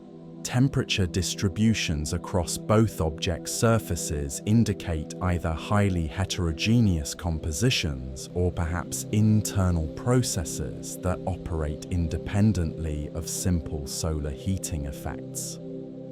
These thermal anomalies appear and fade according to patterns that seem too regular for random sublimation processes, yet too subtle to definitively indicate artificial heating sources. The challenge lies in distinguishing between exotic natural phenomena and signatures that might transcend conventional categories entirely. The gravitational analysis conducted by Dr. Jennifer Walsh has revealed orbital perturbations so subtle they require months of careful measurement to distinguish from observational noise. Any genuine deviations from predicted trajectories could indicate mass distributions that don't match simple models of how ice and rock organize under gravitational influence. The precision required for these measurements operates at the absolute limits of current astrometric capabilities, yet the potential implications justify the extraordinary effort involved. If either visitor displays mass characteristics inconsistent with natural formation processes, those signatures might only become apparent through accumulated gravitational effects measured over extended observation periods. The photometric campaigns have documented brightness variations that operate on multiple timescales, from rapid fluctuations that might indicate surface heterogeneity to longer-term changes that could reflect internal processes or responses to varying solar conditions. These light curves contain information about rotation rates, surface properties, and possibly internal structure that can be extracted through mathematical analysis techniques developed specifically for these unusual objects. Dr. Robert Kim's decomposition of complex brightness variations into component signals suggests that both visitors display periodic changes that don't correlate simply with their rotation periods. This indicates either complex surface features or perhaps internal processes that influence their optical properties according to schedules that transcend simple mechanical rotation. The chemical laboratories of space continue to reveal isotopic signatures that challenge our understanding of stellar nucleosynthesis. The carbon and nitrogen ratios detected in both objects suggest formation environments where nuclear processes operated according to parameters that don't exist in our local galactic region, pointing toward origins in stellar systems with physical properties unlike anything we currently observe. These chemical fingerprints carry information about conditions that existed during the visitor's formation, but the signatures they display seem to point towards stellar nurseries operating under physical laws that our models of galactic chemical evolution struggle to accommodate. Either these objects originated in regions of space with characteristics unlike our current cosmic vicinity, or they've experienced processing that altered their compositions through mechanisms we haven't discovered. The coordination between multiple space agencies has created observation campaigns that represent international cooperation on scales rarely achieved in astronomical research. The sharing of telescope time, data analysis resources, and expertise across institutional boundaries reflects the recognition that these visitors may represent phenomena requiring collaborative efforts that transcend normal competitive dynamics. The European Space Agency's Mars Observation Coordination, NASA's Deep Space Network reconfiguration, and the Global Radio Astronomy Campaign demonstrate how extraordinary cosmic events can catalyze scientific cooperation that advances observational capabilities beyond what individual institutions could achieve alone. As October advances and both visitors approach their moments of closest solar encounter, the accumulated evidence creates a portrait of phenomena that challenge our understanding while remaining just within the boundaries of exotic natural explanation. The chemistry, timing, orbital characteristics, and behavioral patterns collectively suggest either extraordinary natural processes or something that operates according to principles we haven't yet learned to recognize. The observational blackout approaching as both objects sink into solar glare represents a critical juncture in this investigation. During the hidden weeks behind our sun's overwhelming brightness, both visitors will experience their most intense heating and potentially reveal characteristics that remain concealed during cooler phases of their approach. The Mars-based observations of 3I Atlas during its October 3rd encounter may provide our final clear views before the observational gap begins. These robotic sentinels, operating at the limits of their design capabilities, carry the responsibility for maintaining human awareness of what unfolds during the most critical phase of this cosmic convergence. When December's geometry finally allows both objects to emerge from solar glare, will they appear unchanged by their encounters with our sun's fierce radiation? Will their orbits, compositions, and behaviors match predictions based on natural comet models? Or will we confront evidence that the universe contains processes operating on scales and timelines that challenge our current frameworks for understanding what moves through space and why? The questions that began this investigation continue to multiply as we approach the climax of both visitors' solar encounters. The universe has provided us with a natural experiment in cosmic coincidence, challenging us to distinguish between phenomena that push natural processes to their limits and something that might transcend our current categories for comprehending intelligence operating across interstellar distances and geological time. The story continues to unfold in wavelengths of light that carry within them either the poetry of celestial mechanics or information encoded in mathematical languages we're only beginning to glimpse. In the approaching October silence, when our instruments fall temporarily blind, two visitors will keep their appointments with our star, carrying whatever secrets they harbor into the fire and plasma where observation yields to speculation and patience becomes our only tool for eventual understanding. Tomorrow night, we'll explore the theoretical frameworks that attempt to explain these convergent phenomena and examine what the hidden weeks of solar encounter might reveal about the nature of objects that cross the vast darkness between worlds, carrying within their icy hearts either the familiar chemistry of natural formation or something that operates according to principles we have yet to discover. The theoretical frameworks that attempt to explain these convergent phenomena read like chapters from a textbook on the impossible, each more extraordinary than the last. As we drift deeper into the mystery of October 2025, we encounter explanations that stretch from the merely exotic to scenarios that would fundamentally reshape our understanding of what intelligence might look like when it operates across the vast scales of interstellar space and geological time. Picture the Scout and Depot hypothesis, where 3I Atlas serves as an advanced reconnaissance probe, swift and maneuverable, tasked with surveying our solar system's resources and characteristics. In this framework, SWAN R2 becomes the main installation, a mobile base capable of supporting extended operations in our inner solar system.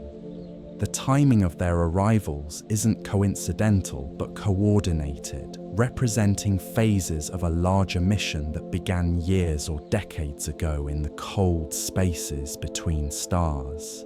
The beauty of this scenario lies in its elegant division of labor. The smaller visitor, optimized for speed and stealth, gathers intelligence about gravitational fields, electromagnetic conditions, and the distribution of matter throughout our cosmic neighborhoods. Its unusual chemical signatures might represent not natural outgassing but controlled emissions, data being written into space as the Scout reports its findings to the larger installation waiting in the outer system. SWAN R2, with its spectacular tail development and massive scale, could mask sophisticated collection arrays and processing systems designed to operate under the extreme conditions found near stellar environments. What we interpret as natural cometry activity might camouflage communication systems, manufacturing capabilities, or resource processing operations that function by manipulating solar-wind interactions in ways that transcend our current understanding of plasma physics. The maintenance protocol interpretation suggests both objects are components of an ancient infrastructure, automated systems that follow predictable cycles to service equipment or update programming scattered throughout our local galactic neighborhood. 3i Atlas might carry software updates or replacement components, while SWAN R2 provides the manufacturing capability or power resources necessary for major system overhauls. In this view, our solar system becomes merely one stop on a regular service route that spans multiple star systems and operates on timescales measured in millions of years. The precision timing of their convergence reflects not cosmic coincidence but scheduled maintenance operations that have been executing their protocols since long before Earth developed complex life. Consider how this might work in practice. Ancient monitoring stations positioned throughout our galactic region could require periodic updates as stellar conditions change, planetary systems evolve, and new forms of intelligence emerge within their surveillance zones. The arrival of maintenance vehicles would be timed to coincide with optimal operational windows, when stellar activity and gravitational alignments create favorable conditions for complex technical operations. The relay hypothesis offers perhaps the most intriguing possibility, transforming our sun from a simple star into a cosmic post office where information exchanges occur on schedules measured in centuries rather than human lifetimes. 3i Atlas becomes the data courier, arriving from interstellar space carrying compressed archives of observations gathered during its journey through our local galactic neighborhood. Its modest size and nimble trajectory suggest optimization for speed and information capacity rather than bulk material transport. The unusual chemical signatures we observe might represent not natural outgassing, but controlled data writes, information being inscribed into physical substrates as the courier approaches its designated rendezvous coordinates with SWAN R2. The larger visitor, emerging from our own solar system's outer reaches, presents the complementary profile of a data processing and transmission center designed to operate under extreme stellar conditions. Its dramatic tail development could mask collection arrays and communication systems optimized to function in the unique electromagnetic environment surrounding our sun. Our star itself becomes the crucial third element in this hypothetical relay operation. The sun provides not just raw energy, but creates gravitational lensing effects and plasma environments that might enable communication technologies operating on principles beyond our current understanding. Advanced civilizations might position relay stations at gravitational focus points throughout the galaxy, using stars as natural amplifiers for information networks that span interstellar distances.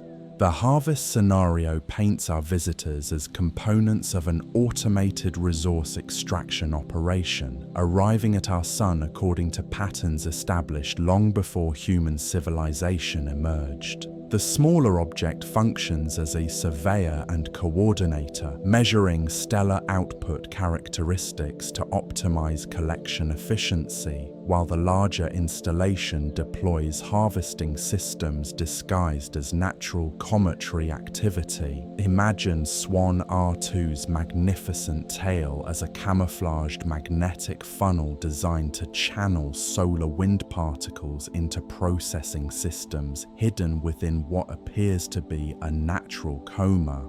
The anti-solar direction of ion tails, which we interpret as passive response to charged particle pressure, could actually represent controlled exhaust plumes from stellar farming engines operating at scales that dwarf human industrial capacity. These hypothetical collection systems would need to operate with extraordinary subtlety to avoid detection by our increasingly sophisticated instruments. Advanced civilizations might have mastered the art of working with natural forces rather than against them, creating technologies that enhance and direct natural processes rather than replacing them with obviously artificial alternatives. The physics of such operations stretch into realms where current human understanding grows thin. Consider the possibility of microscopic wormhole networks temporarily stabilized by the extreme gravitational and magnetic field conditions found near stellar surfaces. These space-time conduits could provide instantaneous transport for harvested materials across interstellar distances, eliminating the need for conventional propulsion systems. The conflict scenarios present darker interpretations where our October convergence becomes the final act of a cosmic struggle playing out behind our sun's blinding glare. The rescue scenario unfolds as technological salvation, with SWAN R2 arriving as emergency response to 3I Atlas's distress signals. The interstellar wanderer might represent not a healthy probe, but a damaged scout, its unusual chemical signatures reflecting system failures rather than exotic composition. The retrieval interpretation suggests an intelligence-gathering operation where SWAN R2 functions as a collector, arriving to recover equipment from a probe that has completed its reconnaissance mission. The operation might involve physical ingestion of the smaller craft by the larger one, a process that could appear to our instruments as collision or fragmentation, but actually represents successful asset recovery. Most ominously, the purge scenario positions SWAN R2 as a cleanup crew tasked with sanitizing evidence of technological visitation before emerging human intelligence can gather definitive proof. The interstellar visitor might have exceeded operational parameters by revealing too much about its artificial nature, requiring elimination before our instruments can complete their analysis. The timing of such hypothetical sanitization would reflect careful calculation of human observational capabilities and the approaching blackout as both objects sink into solar glare. By scheduling cleanup operations when Earth-based telescopes cannot observe the process, any evidence disposal would occur beyond the reach of human surveillance. Each theoretical framework transforms the spectacular displays we observe into camouflaged operations involving technologies that function at the intersection of physics and engineering principles we don't yet comprehend. The brilliant tails and expanding comas might mask energy systems, manufacturing processes, or communication networks that operate by manipulating electromagnetic fields and particle interactions in ways that appear natural to our current understanding. But these dramatic interpretations must contend with the persistent reality of observational data that shows no definitive evidence of artificial intervention. Both objects continue following trajectories determined by gravitational mechanics, displaying spectroscopic signatures consistent with natural ice sublimation and dust emission processes. The absence of detected radio signals doesn't eliminate technological possibilities, but constrains the types of systems that could operate within either object. Advanced civilizations might employ communication methods or power sources that produce signatures beyond our current detection capabilities, operating in electromagnetic regimes we haven't learned to monitor effectively. The statistical analysis of arrival probabilities continues to generate numbers that make simple coincidence seem extraordinarily unlikely, even accounting for observational biases and selection effects. The convergence of two such unusual objects within weeks of each other stretches probability to its breaking point. Yet the universe operates on scales so vast that even the most improbable events become virtually inevitable, given sufficient time and opportunity. In a cosmos containing billions of stars and countless objects wandering between them, perhaps we're witnessing one of those rare moments when cosmic dice roll in patterns that challenge our understanding of what randomness should look like. The psychological appeal of purposeful explanations reflects deeper human needs to find meaning and intelligence in phenomena that might represent nothing more than extraordinary natural processes operating at the extremes of probability distributions. We are creatures evolved to detect agency and intention in our environment, traits that served us well during our species' development, but can lead us to perceive design where none exists. The media coverage has amplified certain aspects of these theoretical possibilities while downplaying the genuine scientific puzzles that operate within conventional frameworks. The nickel emission signatures, orbital timing, and magnetic field anomalies represent real phenomena that challenge our understanding regardless of their ultimate explanation. The tension between exotic natural processes and more speculative possibilities reflects fundamental questions about the nature of evidence and the standards we apply when confronting observations that push against the boundaries of conventional explanation. How unusual must phenomena be before we seriously consider explanations that transcend our current theoretical frameworks? The international scientific community continues to maintain conservative positions, emphasizing that current observations remain consistent with natural explanations despite their extraordinary characteristics. Agency scientists note that our sample of interstellar visitors remains extremely small, making it difficult to establish what should be considered normal versus anomalous for this population. The Mars-based observation campaign represents our best hope for gathering additional data during the critical phases when Earth-based telescopes lose sight of both visitors. These robotic observers may capture evidence that definitively supports natural explanations or perhaps reveals signatures that challenge our fundamental assumptions about what moves through the spaces between stars. The approaching observational blackout creates a natural experiment in the psychology of scientific speculation. During the weeks when direct observation becomes impossible, every theoretical framework becomes equally plausible in the absence of constraining data. The silence behind our sun's glare may tell us as much about human imagination as it does about cosmic visitors. The questions multiply as rapidly as explanations. If these visitors represent technology sophisticated enough to mimic natural processes perfectly, how would we distinguish between genuine comets and artificial systems designed to appear natural?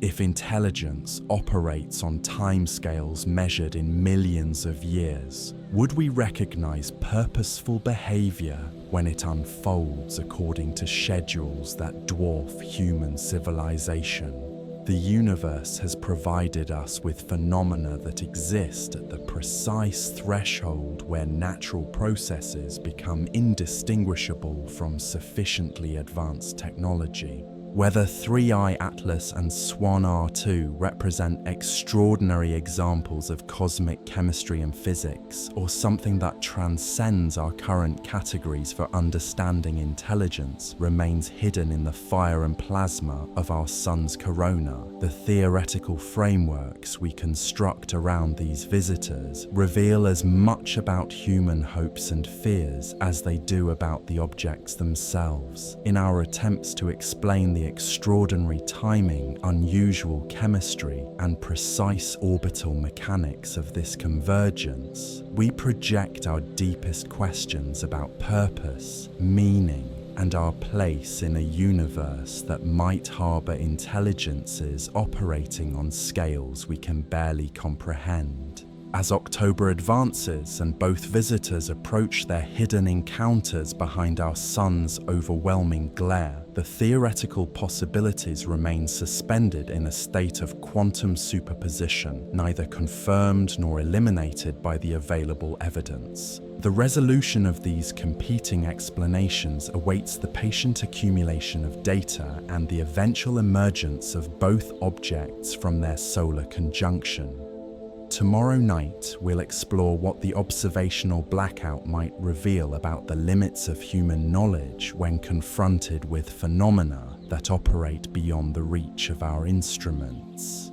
In the approaching silence, when speculation must replace measurement and patience becomes our only tool for understanding, the universe will continue writing its story in languages we're still learning to read. The dance of possibility and probability continues above our heads each night, choreographed by forces that span the spectrum from simple celestial mechanics to scenarios that would fundamentally reshape our understanding of what intelligence looks like when it operates across the vast scales of cosmic space and geological time. In the gathering October darkness, two visitors approach their appointments with our star, carrying within their mysterious hearts either the familiar poetry of physics or messages encoded in mathematics that transcend our current ability to comprehend.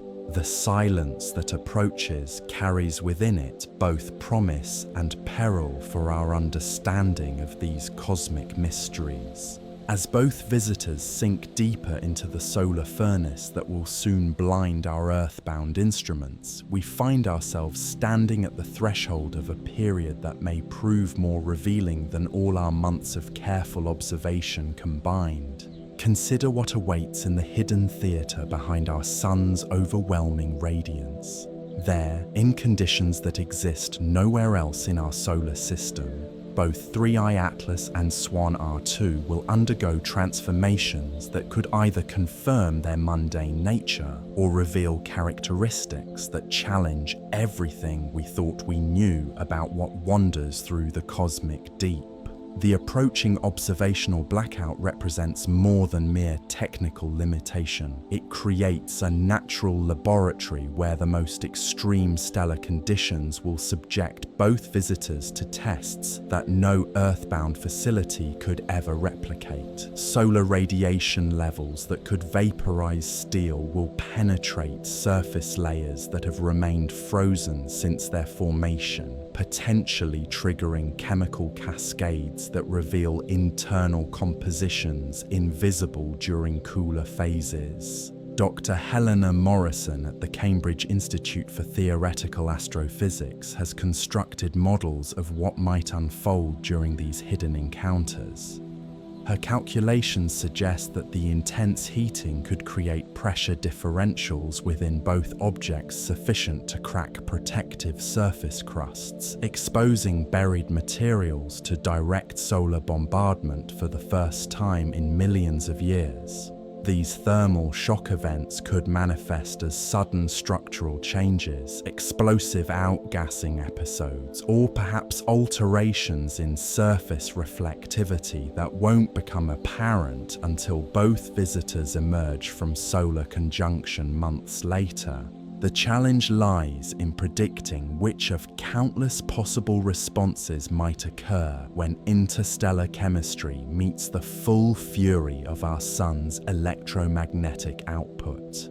The infrared signatures that have puzzled researchers throughout the approach phases could undergo dramatic metamorphosis as surface temperatures climb toward levels that exist only in the hearts of stars.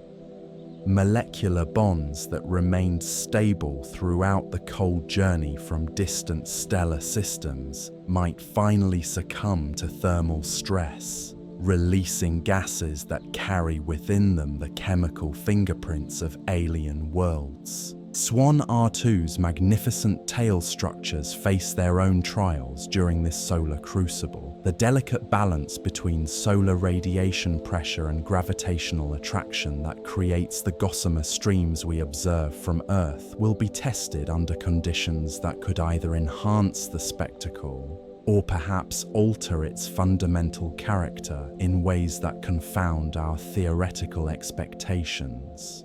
The plasma environment surrounding our Sun during both encounters operates according to principles that push the boundaries of laboratory physics. Magnetic field strengths that dwarf anything achievable on Earth interact with charged particle densities that create conditions existing nowhere else in our local cosmic neighborhood. If either visitor harbors characteristics that transcend natural formation processes, these extreme conditions might trigger responses that remain dormant under gentler circumstances. The Mars-based observation campaign takes on added significance as our final surveillance opportunity before the blackout begins. Dr. Alessandro Fontana's coordination of multiple spacecraft assets around the Red Planet represents humanity's last clear window into what unfolds during 3I Atlas's October approach phase. The technical challenges of repurposing planetary science missions for astronomical observation continue to push engineering capabilities toward their limits. Instruments designed to analyze Martian geology must be recalibrated to track objects moving at velocities that challenge their pointing systems and data acquisition protocols. Communication delays between Earth and Mars compound these difficulties, requiring observation sequences to be programmed days in advance with minimal ability to adjust parameters based on real-time developments. Every spectrum captured, every image recorded must be carefully prioritized to maximize scientific return from what may be our final detailed look at 3I Atlas before it vanishes into solar glare. The viewing geometry from Mars offers perspectives unavailable from any terrestrial location. The Red Planet's orbital position during the encounter provides different angles on the visitor's coma structure and tail development, potentially revealing asymmetries or organizational patterns that remain hidden from Earth-based observers.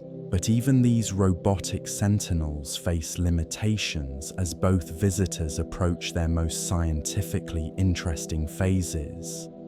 The same solar heating that might reveal hidden characteristics also positions both objects at increasingly challenging angles for observation, while electromagnetic interference from our Sun's activity could disrupt sensitive measurements at crucial moments. The global astronomical community has begun preparing for the information drought that approaches with the inevitability of celestial mechanics.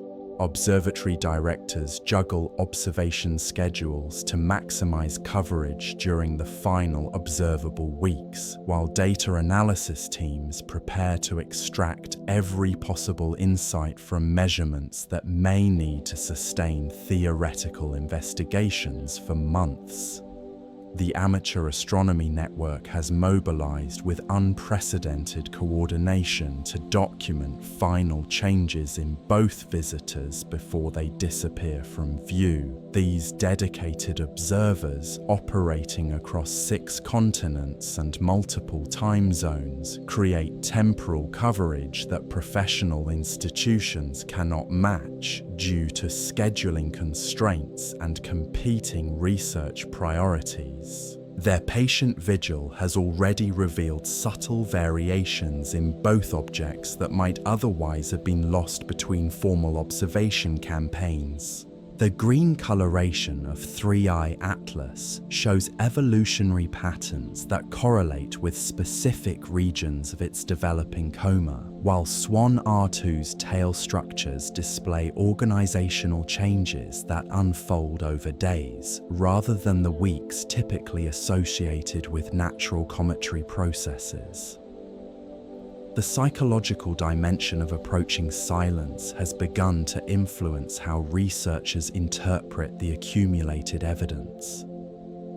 Months of observation have created detailed portraits of both visitors that challenge conventional understanding while remaining just within the boundaries of exotic natural explanation. The prospect of losing observational contact during their most active phases adds urgency to theoretical discussions that might otherwise develop over years. Dr. Sarah Chen's statistical analysis of convergence probability has evolved into something approaching philosophical investigation as she grapples with numbers that make coincidence seem almost deliberately improbable. Her latest calculations incorporate gravitational influences that operate on galactic scales, yet the arrival timing remains so precise that it challenges fundamental assumptions about how random events should distribute across time. The chemistry laboratories of near-solar space continue to reveal signatures that don't match any known stellar formation processes. The isotopic ratios detected in both visitors suggest origins in stellar nurseries operating under physical conditions that don't exist in our current galactic neighborhood. Either these objects formed in regions of space with characteristics unlike anything we observe today, or they've undergone processing that altered their fundamental compositions through mechanisms we haven't discovered. The magnetic field interactions documented around both objects have revealed organizational patterns that stretch the boundaries of what natural accretion processes typically produce. Computer simulations attempting to reproduce the observed field geometries require starting conditions that seem almost too precisely arranged to result from random gravitational collapse and material aggregation. These accumulated anomalies create a constellation of phenomena that individually might be explained through exotic natural processes, but collectively suggest either extraordinary cosmic coincidence or something that operates according to principles we haven't learned to recognize. The approaching observational gap means that resolution of these questions must await patient analysis of whatever emerges from the solar encounters. The radio astronomy campaign has intensified during these final observable weeks, with facilities worldwide conducting systematic searches for any electromagnetic signatures that might distinguish artificial systems from natural emissions. The Very Large Array operates in configurations optimized for detecting structured signals, while radio telescopes across the globe maintain coordinated schedules that eliminate coverage gaps. Dr. Michael Torres's signal processing algorithms continue to analyze every electromagnetic whisper from both visitors, searching for mathematical patterns or organizational structures that might indicate technological origin. The persistent absence of detected transmissions provides important constraints on any hypothetical artificial systems, though it doesn't eliminate possibilities that operate beyond our current detection capabilities. The infrared observations from space-based telescopes have documented thermal characteristics that challenge theoretical frameworks for understanding how interstellar objects should behave under solar heating. Temperature distributions across both visitors' surfaces indicate either highly heterogeneous compositions or perhaps internal processes that operate independently of simple thermal response to solar flux variations.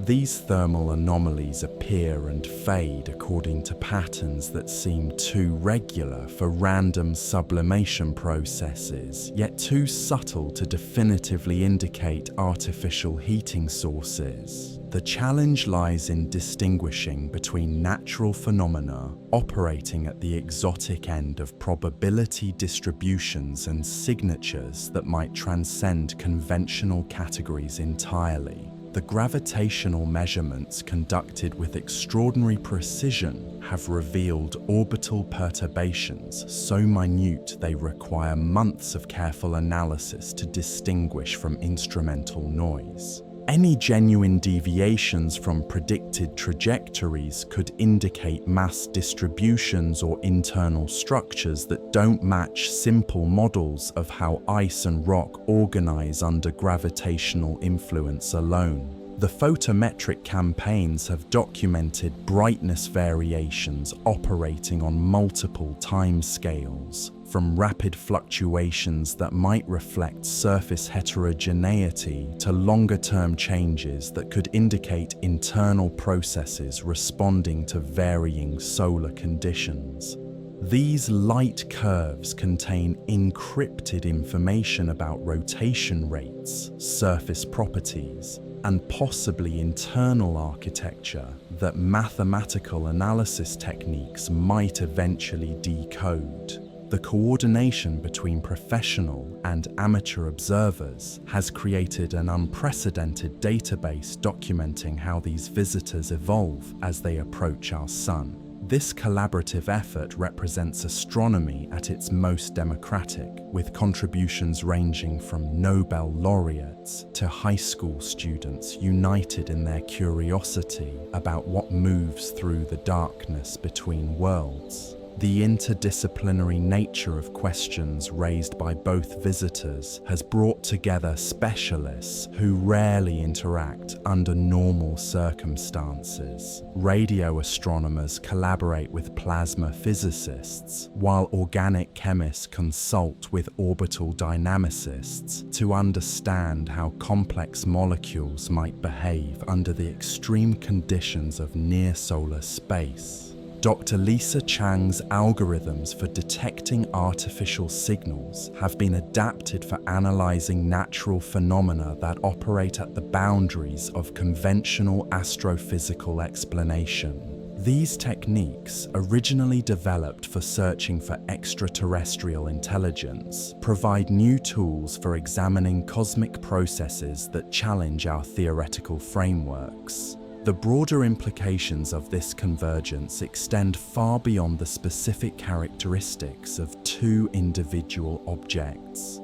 We're witnessing a moment when human technology has achieved sufficient sophistication to conduct detailed analysis of interstellar visitors, yet the phenomena we observe push against the limits of what our current understanding can accommodate. This tension between observational capability and theoretical comprehension creates opportunities for genuine discovery that may not repeat for decades or centuries. The specific combination of instrumental sensitivity, international cooperation, and cosmic timing that enables detailed study of these visitors represents a convergence of human achievement with natural opportunity that rarely aligns so favorably.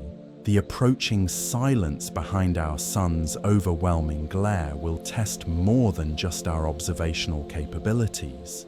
It will challenge our ability to maintain scientific rigor while acknowledging that some questions may require patience measured in months rather than immediate answers. The universe operates on schedules that care nothing for human curiosity or institutional deadlines. During the hidden weeks ahead, both visitors will experience their most intense solar encounters while remaining invisible to our instruments. If anything genuinely extraordinary is going to happen, if any concealed characteristics are going to reveal themselves, it will likely occur during this period of enforced observational blindness. The data streams that have flowed like digital rivers from instruments worldwide will slow to a trickle, then cease entirely as both objects disappear behind our sun's radiant shield. In that silence, speculation must replace measurement, and theoretical frameworks will compete without the moderating influence of fresh observational evidence.